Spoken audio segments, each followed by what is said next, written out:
में डालें। लेकिन हम अगर किसी किसान भाइयों को इस बात के लिए समझाएंगे तो हमारी बातों को नहीं समझेंगे,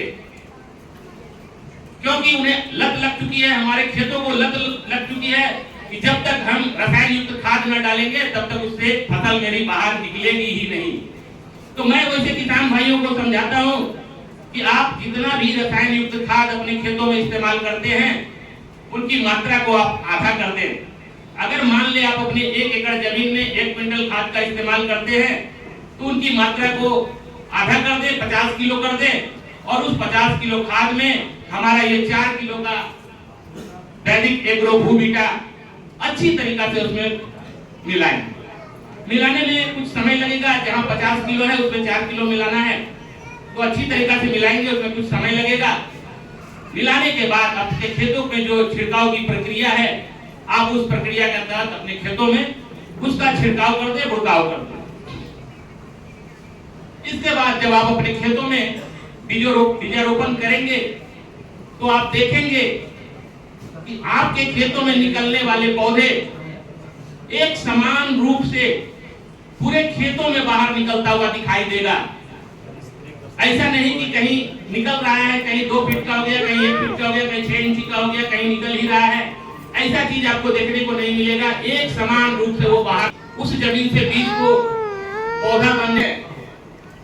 तो फिर किसान भाई उसकी मजबूती के लिए उसमें मिट्टी चढ़ाई का काम करते हैं। उस मिट्टी चढ़ाई के क्रम में किसान भाई फिर हमारे बाजार से रसायन युक्त खाद लेकर के आते हैं, वो फिर से लेकर के आते हैं, वो पौधों को जड़ों में देना चाहते हैं। और जब वो वैसे रसायन युक्त खादों को लेकर के फिर आते हैं तो हम उन किसान भाइयों को हम फिर से बोलेंगे कि जब आपने हमारी एक प्रोडक्ट का रिजल्ट ले लिया, क्योंकि जब वो हमारा एक प्रोडक्ट का रिजल्ट ले लेता है तो वो कम से कम 50 से 60% वो पॉजिटिव हो जाता है, मेरी बातों को सुनने के लिए तैयार हो जाता है। तो उन्हें फिर हम कहते हैं कि आप जो भी रसायन युक्त खाद बाजार से ला करके इसमें आप डालेंगे उनकी मात्रा को आप आधा कर दें, और उसमें हमारा अगला प्रोडक्ट इको हरियाली जो कि आधे किलो के पाउच में आता है और वो 1 एकड़ जमीन के लिए है। इसको भी आप नाम से ही समझ सकते हैं, इको हरियाली।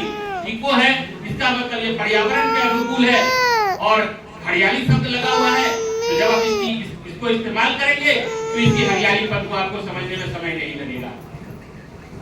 इसके डालने से क्या फायदा होता है?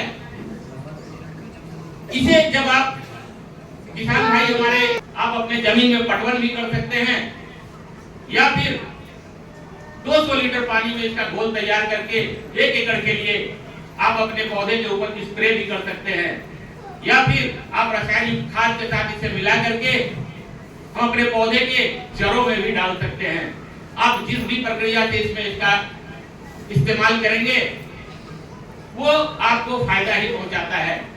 जब ये पौधे कुछ और बड़े होते हैं, जब हमारा प्रोडक्ट देने के 15 दिन के बाद होगा कि बाजार में एग्रो 88, एग्रो 92 तरह के नाम से मिलता जुलता पहुंचाता है। हमारा ये प्रोडक्ट एग्रो 90 पौधों को जितनी भी विटामिन की जरूरत है, जैसे एक मनुष्य को हमारे गुरुजी बता रहे थे कि एक स्वस्थ शरीर को रखने के लिए 7 तरह के तत्वों की आवश्यकता होती है, उसी तरह से हमारे एक पौधे को स्वस्थ रखने के लिए भी 7 तरह के तत्वों की आवश्यकता होती है। वो सारे 7 तत्वों की जरूरतों को हमारा ये प्रोडक्ट पूरा करता है। जब इस 3 प्रोडक्ट को आप इस्तेमाल कर लेते हैं, अगला प्रोडक्ट आता है हमारा PGPR, plant growth promoting rhizobacteria. ये 250 ग्राम के डब्बे में आता है और ये भी 1 एकड़ जमीन के लिए है। इसके अंदर जीवित बैक्टीरिया पाई जाती है जो कि हम अपनी आंखों से नहीं देख सकते। ये प्रोडक्ट हमारे होने वाले फसलों को, उनके दानों को बुलंद करता है, उनकी मोटाई को बढ़ाता है, उनकी चमक को बढ़ाता है। और जब ये चारों प्रोडक्ट आप इस्तेमाल करेंगे, चारों प्रोडक्ट इस्तेमाल करने के बाद जिस 1 एकड़ जमीन में आपका जो भी उत्पादन हो रहा होगा, हमारा जब ये चारों प्रोडक्ट इस्तेमाल करते हैं तो आपका वो प्रोडक्शन 1.25 से 1.5 गुना बढ़ता हुआ दिखाई देगा। और जब आप अपने फसलों को जमीन से बाहर निकालेंगे, उनका स्टोरेज करेंगे, उनको मार्केट में भेजेंगे, उनसे हुई आमदनी को आप देखेंगे तो आपको लगेगा कि हमारा इसमें खर्च कम और मुनाफा ज्यादा हुआ। Thank you, thank you, thank you.